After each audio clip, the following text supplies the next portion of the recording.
The first time I understood my family had buried me before I was even dead was when the lawyer stopped, mid-sentence, looked straight at my mother and asked whether she truly wanted the sealed letter entered into the record. My brother went pale. My aunt dropped her eyes. And my mother, the woman who had told everyone I was greedy, whispered, "No." That was the moment I realized the will was not the real bomb in the room. I was. Before I tell you how that happened, tell me where you are watching from, and if family betrayal stories pull you in, like, subscribe and stay with me, because what came next did not just split one inheritance. It shattered every lie my family had lived on for years. My name is Natalie Mercer. I was born and raised in Ohio in a family that loved appearances more than truth. We were the kind of people who smiled in church, brought casseroles to grieving neighbors, and whispered poison in the car on the way home. My grandfather built a regional logistics company from one truck and a rented warehouse. By the time I was old enough to understand money, the business had turned into commercial property shipping contracts and enough family pride to suffocate a room. I was the oldest grandchild, which sounds important until you understand how my family worked. In our house, oldest meant responsible, not valued. My younger brother Grant was treated like the heir before anyone said the word out loud. He was charming in the slippery way that made strangers call him impressive and made me keep my wallet zipped around him. He laughed loud, hugged hard, and borrowed things he never returned. My mother called him spirited. My grandfather called him a natural businessman. I called him dangerous long before I had proof. I was the one who helped Grandpa with billing software when his office manager retired. I organized files, caught duplicate vendor payments, and sat beside him at the kitchen table while he complained about taxes and bad hires. He used to tell people I had a steady mind. Then my mother would smile and say, "Natalie is dependable. Grant is brilliant." That was the family script. I was the duct tape. Grant was the gold. Everything shifted the year I found out my fiancé had been sleeping with my cousin Layla. That humiliation should have been private, but in my family, shame was a spectator sport. Lila cried first, which made my aunt defend her. My fiancé claimed he had been confused, which made my mother say the wedding probably would have been a mistake anyway. Grant told me with a straight face that I should be grateful I found out before signing papers. Then he added that I had always been too intense for a man like Daniel. I remember standing in my mother's kitchen hearing ice clink in someone's glass and realizing not one person there was angrier for me than they were annoyed by my reaction. I ended the engagement, moved out of the condo Daniel and I had shared, and threw myself into work at the family company. That was where the second betrayal started growing roots. Grandpa had recently made Grant operations director, even though Grant barely understood the systems beneath the image. He liked meetings, expensive watches, and talking about scale. I liked numbers matching numbers. We were not built for the same kind of spotlight. Still, I stayed because the business mattered to Grandpa. And for reasons I did not fully understand, then his approval still mattered to me. A month before his stroke, Grandpa called me into his office and asked whether I trusted the financial reports coming out of operations. I asked him why. He said, "Because I signed something yesterday I do not remember reviewing." That sentence lodged in me like glass. I started looking quietly, not stealing files, not setting traps, just looking at the records I already had access to as finance manager. Expense reimbursements had ballooned. Vendor contracts were being routed through a consulting shell with a vague name and a polished website that said almost nothing. Properties that belonged to one holding company were suddenly cross-collateralized against another. It was legal on paper, maybe, but the paper smelled wrong. Then Grandpa had his stroke. He survived, but he was weakened, angry, and vulnerable in a way I had never seen. My mother took over his appointments. Grant took over his schedule. I was told to focus on bookkeeping and let the family handle the family. That phrase alone should have warned me everything rotten was already underway.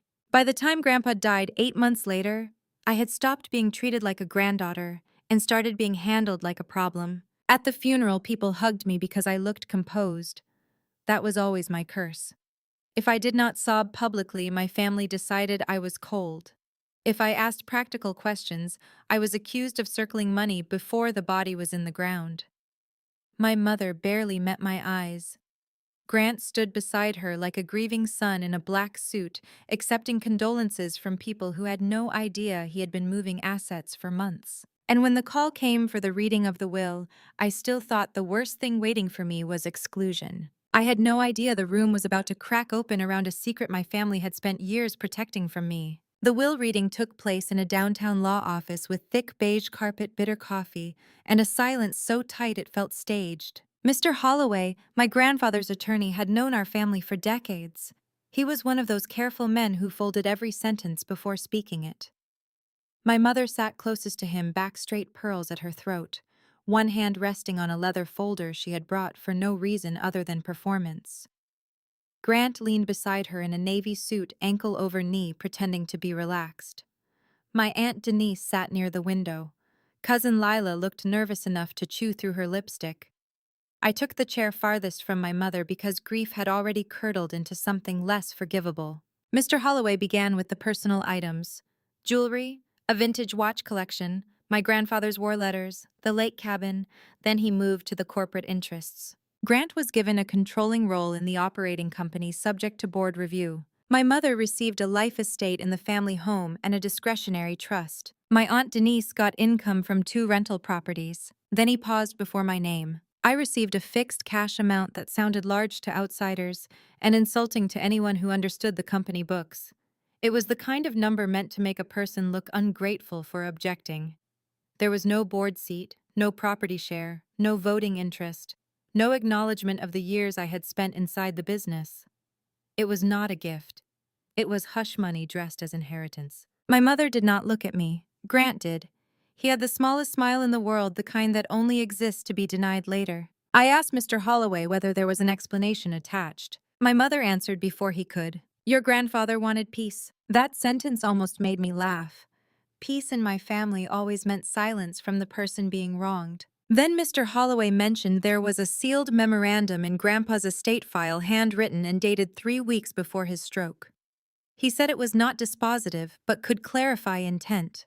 Before he opened it, he looked directly at my mother and asked whether she wished to enter it into the record given the sensitive personal material it contained. That was when she whispered no. Not loudly, not dramatically, just one thin word, frightened and furious at once. Grant went rigid. Denise lowered her face. Lila stared at the table. And I knew. I did not know what exactly, but I knew whatever mattered most had not been the money. I told Mr. Holloway I wanted the letter read. My mother finally looked at me then. Her eyes were bright with warning, not grief. He unfolded the paper and read a passage that changed the air in the room. My grandfather wrote that he had concerns regarding persistent pressure placed on him while medicated, concerns that company documents had been presented to him without full explanation, and concerns that one family member had manipulated household access to his records. He also wrote that he intended to revise several arrangements once he recovered enough strength for a full review. Then came the line that made my skin go cold. He wrote that he had delayed telling me the truth of my place in this family out of cowardice and fear of breaking old promises. Mr. Holloway stopped and said the rest pertained to a private family matter that might be better addressed separately. I told him to keep going. My mother stood up so fast her chair scraped hard against the floor. This is cruel, she said. This is not what he would have wanted. Mr. Holloway asked her to sit down. She did not. Instead, she turned to me and said, "You always have to make everything uglier than it is." Grant stepped in, then voice low and smooth, telling me we could discuss it privately. Privately. Another family word that really meant, let us corner you without witnesses. I said no. Mr. Holloway resumed. Grandpa's letter said that before my grandmother died, she had confessed something she had hidden for years. The man I had always known as my father, my mother's late husband, was not my biological father. During a brief separation in their marriage, my mother had an affair. She became pregnant with me and reconciled before I was born. My legal father chose to raise me as his own. My grandfather wrote that he had loved me no differently, but he knew my mother had never fully forgiven me for being living evidence of a lie that nearly destroyed her marriage. The room did not explode, it imploded. That was somehow worse. I did not cry, I did not gasp. I remember staring at the grain of the table while every memory in my body rearranged itself. My mother's coldness, the favoritism, the constant comparison, the way she weaponized the word family whenever I asked for fairness. It all shifted at once. I had spent my life believing I was less loved because I was less wanted. In reality, I had been less loved because I reminded her of what she wanted erased. Then Mr. Holloway read the final section. Grandpa believed business assets had been diverted during his illness. He named no one outright in the letter, but he instructed that if irregularities surfaced after his death, complete forensic review should be authorized, including access to archived signatures, property transfers, trust amendments, and all related vendor contracts initiated within the last 2 years. This time Grant stood. "That is enough," he said. His tone was sharp enough to strip paint. I looked at him and finally saw what had always been true. He was not afraid of family embarrassment, he was afraid of documents. I asked Mr. Holloway for a copy of everything. Grant said I was not entitled to privileged material beyond the testamentary provisions. I answered that if Grandpa suspected fraud tied to estate administration, I was absolutely entitled to challenge anything that affected distributions or fiduciary conduct. The room snapped toward me. Grant hated when I sounded precise because precision left him less room to improvise. My mother told me I was being vindictive. That word landed strangely because for the first time I did not feel emotional. I felt clear. I asked her whether she had known about the letter. She did not answer. I asked whether she had known Grandpa intended to change the will once he recovered. Still nothing. Then I asked the question that made Denise flinch. "Did you all cut me out because I'm not useful to the lie anymore? Or because I noticed the money was moving?" Grant slammed his hand on the table and called me paranoid. That reaction told me more than a confession would have. The next week became a study in contempt. My access to company systems was suspended. I was told the freeze was temporary due to estate transition. My final paycheck was delayed over a supposed documentation issue. Someone removed my personal file box from my office and left it in the lobby like I had been escorted out for theft. Lila sent me a message saying she hoped I would not tear the family apart over old pain. My Aunt Denise left a voicemail about dignity. My mother texted once, "Take the gift and move on." A gift. Not my labor, not my years, not the truth they hid. A gift. So I went back through everything I had saved legally and quietly over the previous year. Monthly reports, reconciliation notes, insurance renewals, vendor onboarding packets, board drafts that had been circulated and then replaced. One consulting firm kept appearing Ashby Strategic Holdings. It had received six-figure payments for logistics optimization, landlord negotiation, and restructuring support. The problem was that the language in its invoices matched phrases Grant used in emails almost word for word, which suggested either he wrote their materials or they wrote his. I looked up state records. The company had been formed by an attorney in Delaware, but one older filing referenced a registered mailing contact in Cincinnati. The address matched a mailbox center 2 blocks from a luxury apartment building where Grant's girlfriend had lived. That alone was not proof, it was smoke. The harder hit came when I found a scanned property schedule from 3 months before Grandpa's stroke and compared it to the version submitted after. A warehouse parcel had been reassigned from a trust controlled by Grandpa to a holding entity newly managed by Grant. The signature looked valid at first glance, but the slant on the final letters of Grandpa's name was wrong. He always lifted slightly before the last stroke. This version dragged through like someone tracing confidence they did not own. Fraud, asset seizure, financial falsification, family favoritism strong enough to bury one daughter and crown one son while stealing under a dying man's roof. I should say this plainly: what hurt most was not the money. It was the architecture of contempt. They did not simply want me out. They wanted me discredited before I could speak. They wanted me framed as bitter, unstable, illegitimate, and greedy in whatever order best served the moment. In our family story, Grant was the protector of legacy. I was the difficult woman with a grievance. That was when I stopped thinking like a daughter. I started thinking like a witness. And once I did, the first person I called was not a relative. It was a forensic accountant my grandfather once said he trusted more than his own tax team because she liked numbers better than people, and that makes her dangerous in the right direction. Her name was Evelyn Price. When I told her my last name, she went quiet. Then she said I was wondering how long it would take before somebody honest called me. Evelyn Price met me in a small cafe near the courthouse, the kind of place where nobody cared if you sat for 3 hours with one coffee and a stack of paper. She was in her late 50s, silver hair cut sharp at the jaw, no wasted movement, no interest in comforting lies. My grandfather had used her firm once during an insurance dispute years earlier. I remembered him leaving that meeting looking both irritated and impressed, which usually meant someone had told him the truth without decorating it. I brought everything I had: printed invoices, timing summaries, comparison copies of trust schedules, screenshots of internal memos, notes about signature discrepancies, payroll irregularities, vendor descriptions, a timeline of Grandpa's health decline compared with the dates of the most aggressive transfers. Evelyn did not react dramatically. She just read. After almost an hour, she leaned back and asked who controlled access to him after the stroke. My mother and brother, I said. Who benefited most from the post-stroke changes? My brother first, my mother second. Who was shut out? I was. She nodded once, not because it proved anything by itself, but because patterns matter before proof arrives. Then she pointed to the consulting invoices from Ashby Strategic Holdings. This company is either a laundering vehicle, a kickback channel, or a panic screen. Possibly all three. My pulse kicked hard, but I kept my voice steady. You can see that from this. I can see the billing language is synthetic, the services are nonspecific, the approval path is too narrow, and the amounts are structured just beneath the level that would trigger immediate outside review in many mid-sized companies. Whoever set this up understood internal thresholds. That means inside knowledge. Grant, maybe not him alone, but him in the center. Evelyn said we needed more than suspicion. We needed admissible structure. Something that tied false paperwork, diverted assets, and fiduciary abuse into one clean spine that even a hostile judge or board could follow. She referred me to an estate litigator named Adam Reyes. He was younger than I expected, calm in the deliberate way of someone who had learned that other people's panic could become billable chaos if not managed fast. He listened without interrupting, then said the sentence that reframed my entire position. You do not have to prove the whole conspiracy on day one.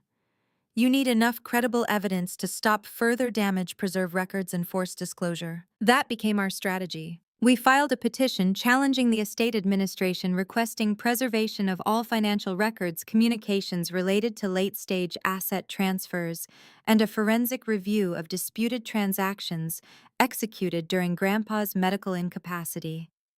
Adam also pushed for temporary restraints against disposition of certain properties until the chain of authority could be reviewed.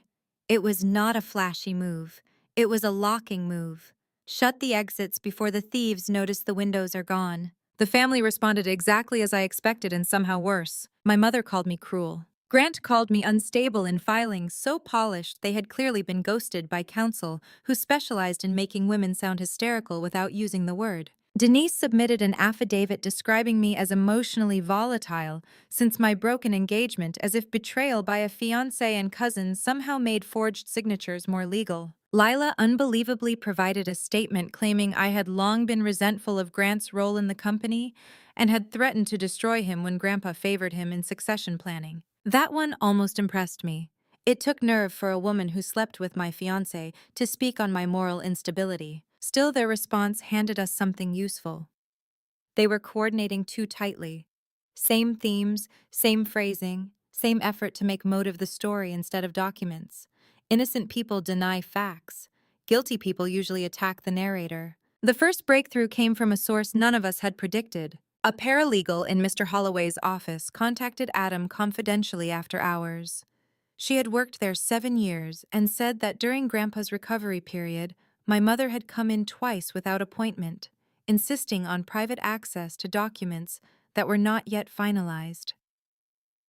On one visit, Grant accompanied her and argued with Mr. Holloway behind a closed door, loudly enough for staff to hear the words, "capacity revision," and not in her favor. Not in her favor. Me. Grandpa had intended to change something, maybe more than something, and my family knew it. The paralegal also remembered one detail that turned suspicion into traction after the second visit. Mr. Holloway had instructed staff to scan and separately archive the earlier draft set of estate documents, including handwritten notes, because he was concerned that pressure from the family might escalate if Grandpa declined again. When Adam requested those archived materials formally, the other side objected at once. Again, that told us plenty. At the first hearing, I saw my family lined up across the courtroom and felt something inside me finally stop begging to be loved. That loss hurt, but it also made me stronger. Once you stop hoping for fairness from the people harming you, you get very efficient. Grant testified, first, polished and wounded the picture of a burdened son trying to protect legacy from a bitter sister. He said Grandpa's late life decisions reflected concern about my judgment, not any manipulation. He described Ashby Strategic Holdings as a legitimate advisory partner, hired during a complex restructuring period. He claimed all transactions had been reviewed through appropriate channels. He even said I had become increasingly erratic after personal setbacks, letting the phrase hang in the room long enough for implication to do its dirty work. Then Adam stood for cross-examination. He began gently. Most predators relax when they think charm is working. He asked Grant to describe Ashby's deliverables.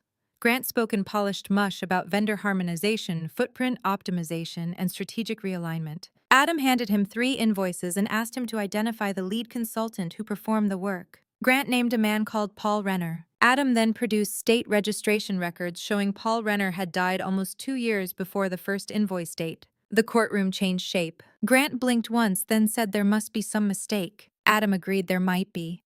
Then he placed a second document in front of him. Mailbox rental records tying Ashby's mailing address to a private account opened by a management assistant who, according to payroll, reported directly to Grant. Grant said he was not responsible for administrative details. Adam moved to the property transfer documents. He asked Grant whether Grandpa signed them in his presence. Grant said yes. Adam displayed hospital rehabilitation logs, showing Grandpa was in inpatient therapy the entire day. One of the key signatures was allegedly witnessed in the office. Grant looked toward his lawyer for the first time. That was the moment I knew he felt the floor moving. Then came the strongest strike of the day. Not a knockout, but the kind of blow that makes the audience lean forward. The archived estate draft included handwritten margin notes by Grandpa. Next to the original distribution schedule, he had written Natalie protected company when others exploited confusion.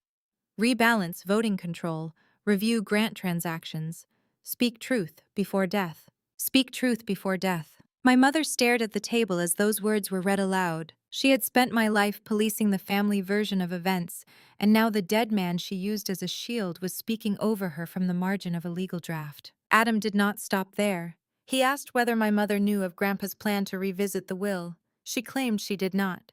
He introduced calendar notes from Mr. Holloway's office documenting a canceled private meeting with Grandpa labeled Revision Conference with Natalie present. The meeting had been canceled after Grandpa's medical setback. I had never known it was scheduled. My mother's face changed then, only slightly, but enough. Enough for me to see she had known exactly what was slipping away when Grandpa got worse. Outside the courthouse, reporters were waiting. Not many. Local legal press, one business reporter, a freelancer who loved inheritance scandals. Small city appetite, big family name, dangerous combination. I had not planned to speak. Then I saw Grant step toward the cameras with his lawyer preparing to frame me before the hearing summary even settled. Something in me sharpened. I walked forward and said clearly enough for every microphone to catch it. This case is not about resentment. It is about whether a sick man's trust was exploited, whether assets were diverted, and whether the truth about my place in this family was buried to make me easier to erase. My mother flinched as if I had struck her. I kept going. I worked in that company. I know what I saw. And if my family believes calling me unstable will hide forged documents and false billing, they are about to learn I inherited more from my grandfather than they planned for. That clip spread locally by evening. Friends I had not heard from in years started messaging. Former employees, too. Some offered sympathy. A few offered information. One former accounts payable clerk said she had quit after being told to reclassify consultant transfers under property maintenance codes. A retired warehouse manager remembered being asked to backdate occupancy inspection forms. A board member who had kept his distance for months requested a private call. Public exposure had done what private pain never could. It had cracked the seal. Still, when I got home that night, I found a manila envelope pushed halfway under my apartment door. No stamp, no return address. Inside was a single photocopy of a birth certificate request form, not filed with my name typed on it, and the father field left blank. Across the top in block letters, someone had written, "You were never supposed to stay." I stood in my hallway with that page in my shaking hands and understood something ugly and clean at the same time. This was never only about inheritance. It was about removing me from the story altogether. And now that I had stepped into the light, whoever built the lie was frightened enough to remind me what they had wanted from the beginning. Not silence. Erasure. I did not sleep that night. The message on that paper was not just cruel, it was precise. It was written by someone who understood exactly where to press to make a person question their place in the world. But instead of shrinking, something inside me locked into place. If they wanted me erased, then staying visible was not enough. I had to become undeniable. The next morning, I called Adam and Evelyn and told them everything, including the envelope. Adam's first reaction was controlled anger, not loud, focused. "That is intimidation," he said, "which means pressure is working." Evelyn's response was colder. "It also means someone close enough to your history knew what would hurt you most. That narrows the field." We shifted strategy that day. Until then, we had been building a legal case. Now we started building a network. Because evidence alone exposes truth, but alliances make truth impossible to bury. The first ally came from inside the company's past. Marcus Hale had been one of Grandpa's earliest hires. He ran warehouse operations for over 20 years before retiring quietly after Grant took over. I remembered him as steady, quiet, loyal, in a way that did not need applause. When I called, he did not pretend he did not know what was happening. "I was wondering when you would reach out," he said. We met at a diner just outside the industrial district where the company had started. Marcus brought a folder. Inside were copies of maintenance logs, vendor communications, and internal memos he had saved during his last year. "I did not like the direction things were going," he told me, "but I did not have the fight left. You do." His documents showed something critical. Several warehouse repair contracts had been rerouted through the same consulting entity Evelyn flagged. Payments inflated, work partially completed. In one case, repairs billed as urgent had never been performed at all. Fraud layered inside operational neglect. "That place could have failed inspection," Marcus said quietly. "People could have been hurt." That shifted the stakes again. This was not just money, this was risk. The second ally came from somewhere I did not expect. The board member who requested a private call, Eleanor Briggs, had always been distant from family politics. She had been appointed for governance credibility when the company expanded. During the call, she spoke carefully. "I stayed quiet because I did not have proof," she said. "But I had concerns about concentration of authority after your grandfather became ill." She agreed to support a motion for independent audit at the next board session, but only if we could present structured evidence strong enough to withstand internal resistance. "I will not stand alone on suspicion," she said, "but I will stand firmly on facts." Fair. The third ally came from the most unlikely direction of all. Lila. She called me late one evening, voice shaking. "I did not write that statement about you," she said. I almost hung up. But something in her tone stopped me. "I signed it," she corrected quickly. "But Grant told me it was just to calm things down, that it would not be used like that." Silence stretched between us. "You expect me to believe you now?" I asked. "No," she said. "I expect you to hate me, but I also know something you do not." She told me Grant had been meeting privately with someone from the bank, handling one of the company's major credit lines. Not unusual by itself, but the timing mattered. Those meetings happened right before key property transfers. "Something about collateral restructuring," she said. "He said it was temporary, but he looked different. Not confident, desperate. Desperation creates mistakes." I did not forgive her, not even close, but I did not ignore information either. By the time the next board session approached, we had built a framework. Not complete, not perfect, but strong enough to force attention. Evelyn organized the financial narrative into a clear timeline. Adam structured the legal argument. Marcus provided operational context. Eleanor prepared to push for formal review. For the first time since this began, I was not alone. But alliances come with risk. Because every person who stands with you becomes a target. The board meeting was held in the company's main conference room. Long table, glass walls, the kind of space designed to make everything feel transparent even when nothing is. Grant sat at the head, composed again, as if the hearing had been a temporary inconvenience rather than a crack in his foundation. My mother sat beside him, controlled but tighter than before. When I walked in with Adam and Evelyn, several eyes shifted. Eleanor began. She requested a motion for independent forensic audit based on emerging discrepancies in late-stage transactions. Grant opposed immediately. This is unnecessary escalation based on incomplete interpretations, he said smoothly. Then Adam spoke, and the room changed. He laid out the structure, not accusations, structure, timeline of financial anomalies, inconsistencies between documented services and actual outputs, signature discrepancies aligned with medical records, conflicts of interest tied to vendor channels. Evelyn followed with numbers, clean, precise, impossible to dismiss as emotional reaction. Marcus spoke last. I ran operations for decades, he said, and I have never seen billing like this unless someone was hiding something. Silence. Then Eleanor called for the vote. It passed. Not unanimously, but it passed. That should have felt like victory. Instead, it felt like stepping onto thinner ice, because now everything would accelerate. And when pressure rises fast enough, someone always breaks. I just did not expect it to be someone standing on my side. The betrayal did not arrive with warning. It arrived as absence. 2 days after the board approved the audit, Marcus stopped answering his phone. At first, I assumed he needed space. The attention alone would have been overwhelming for someone who had spent years avoiding conflict. But by the third day, unease turned into something sharper. I drove to his house. The mailbox was full, the curtains were drawn, his truck was gone. I called again. Nothing. Then Adam called me. We have a problem, he said. The problem was not just Marcus disappearing. The problem was what he took with him. The folder. Not the copies he gave me. The originals he said he kept secured. Documents that could directly tie operational fraud to specific approvals. Documents we had planned to introduce once the audit process formally began. Gone. At the same time, something else shifted. The audit firm assigned by the board suddenly requested extended access delays, citing unexpected internal complexities.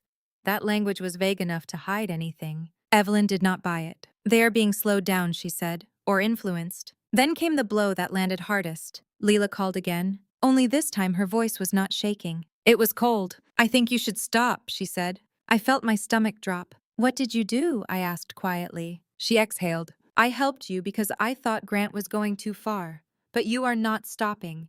You are going to destroy everything. Everything is already broken, I said. No, she snapped. You are making it public. That is different. There it was. Fear of truth was one thing. Fear of exposure was another. He said if this continues, she went on, there will be consequences you cannot control. Did you give him information, I asked? Silence. That was answer enough. You were never on my side, I said. I was on my side, she replied. And right now that means not being dragged down with you. The call ended. For a moment, the room felt too small to breathe. Then my phone buzzed again. A message from an unknown number. A single photo. Marcus, sitting at what looked like a roadside diner, head lowered, expression unreadable. Under it, one sentence. He understands loyalty now. My hands went cold. This was no longer just legal. This was control. Pressure, isolation, fear. Exactly what they had used on me my entire life. Only now they were expanding it. Adam pushed for immediate legal escalation, emergency motion, protective orders, subpoenas for communication records tied to Grant and associated entities. But the damage had already been done. Without Marcus's original documents, the timeline weakened, not destroyed, but softened enough for Grant's legal team to exploit. And they did. At the next hearing, their argument shifted aggressively. They framed the audit as harassment. They questioned the integrity of our sources. They introduced Lila's revised statement, now more detailed, painting me as someone obsessed with control after losing both relationship and status within the family. They even implied that Marcus had been manipulated by me due to long-standing loyalty bias. It was surgical, not loud, effective. Then came the moment that cut deepest. My mother took the stand. She did not cry. She did not raise her voice. She simply said, Natalie has always struggled with feeling like she does not belong. This is her way of forcing that belonging, even if it means tearing everything apart. The courtroom absorbed that quietly, because it sounded believable, because it echoed years of subtle framing. Because truth, when buried long enough, starts to look like distortion when it finally surfaces. For the first time since this began, I felt it, not doubt in the facts, but the weight of losing the narrative. And in cases like this, narrative can decide everything. When the hearing ended, the judge did not dismiss our claims, but he did not advance them either. Further evidence required, he said. Neutral words, heavy consequences. Outside reporters were still there, but this time the questions felt different. Less curiosity, more skepticism. Grant stood across the steps, speaking calmly, confidently, reclaiming control of the story inch by inch. And for the first time, I saw it clearly. I was losing, not because I was wrong, but because someone inside my own alliance had chosen survival over truth. And in doing so, they had handed my enemy exactly what he needed. Time? And time in the wrong hands destroys evidence. I stood there watching everything tilt back in his favor and understood something brutal. If I did not find a way to break this wide open soon, there would be nothing left to prove. Losing the narrative did not mean losing the truth. It just meant the truth needed a new way to surface. The night after the hearing, I sat alone in my apartment with every document spread across the floor again. Not searching for new evidence, searching for connection. Because cases do not collapse from lack of facts. They collapse from lack of clarity. And then I saw it, not in the numbers, in the timing. Every major transfer, every inflated invoice, every questionable signature, every restructuring move happened within narrow windows tied to one specific condition. Restricted access to Grandpa. That was the spine. Not just fraud. Controlled isolation enabling fraud. I called Evelyn immediately. If we cannot prove every transaction yet, I said we prove the environment that made them possible. She understood instantly. That is stronger than chasing each dollar, she said. That shows intent. But we still needed something undeniable. Something that did not rely on interpretation. That was when the unexpected ally stepped in. Her name was Dr. Hannah Brooks. I did not know her personally, but she knew my grandfather. She had been part of his rehabilitation care team after the stroke. She contacted Adam directly after seeing media coverage shift. I should have spoken earlier, she said, but I assumed the family was acting in his best interest. She was wrong, and now she was ready to correct it. We met her in her office. She brought records, not just medical reports, observations, patterns, notes that had never been meant for court, but now mattered more than anything. Your grandfather was mentally aware, longer than people believed, she said. But he became increasingly frustrated. He expressed concern multiple times about documents he was being asked to sign without explanation. My chest tightened. She continued. He specifically mentioned feeling rushed when your mother and brother were present. When they were not there, he asked for you. That hit harder than anything so far, because it meant he had tried. Even at the end, he said your name more than once, she added quietly.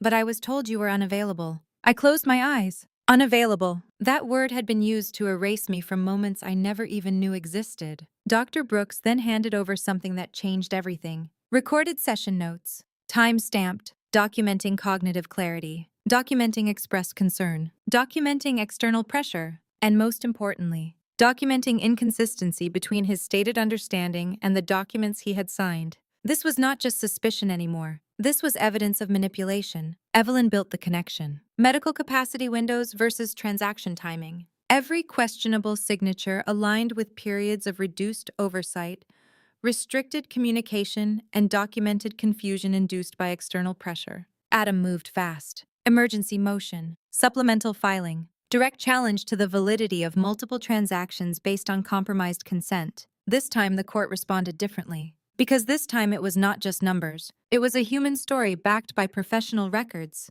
And then came the final piece. The piece I never expected to return. Marcus, he called from a blocked number. I am sorry, he said. His voice sounded older, not weaker, just worn. They came to see me, he continued. Not threats, not exactly, just reminders. About what happens when people lose everything late in life. I said nothing. I panicked, he admitted.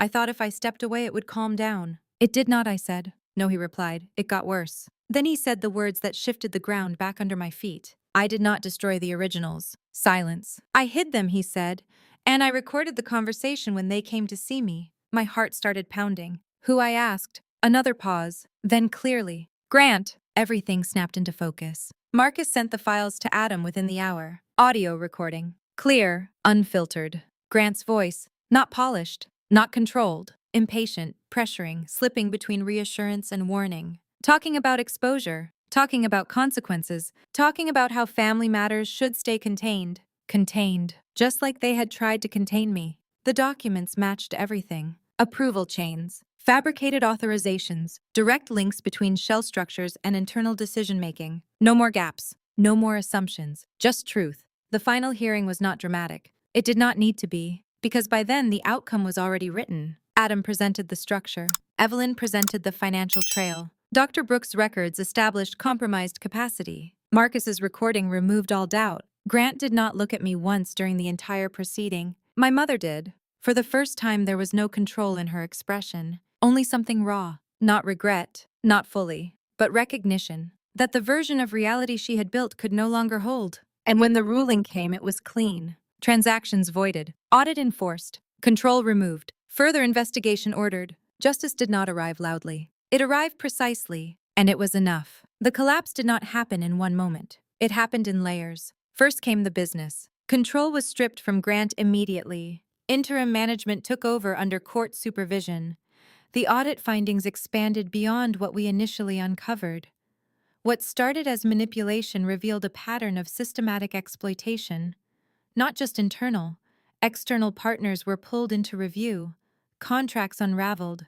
Structures dissolved. The company did not die, but it changed. It became something closer to what my grandfather had built. Not perfect, but honest. Then came the legal consequences. Charges followed. Not dramatic headlines. Not instant punishment, but real, measured, unavoidable. The kind that unfolds slowly, leaving no room for denial. Grant stopped appearing in public. The confidence disappeared first. Then the voice. Then the presence. My mother withdrew differently. Not hiding, but quiet. For the first time in my life, she stopped controlling the narrative. We spoke once after everything settled. Not to reconcile, not to repair, just to acknowledge. You knew, I said. She did not deny it. I knew enough, she answered. That was the closest thing to truth she had ever given me. I expected anger. I expected confrontation. But what I felt instead was distance. Clean. Final. Because the truth had done something I never thought possible. It removed the need for their approval. Completely. And in that space, something new formed. Not replacement.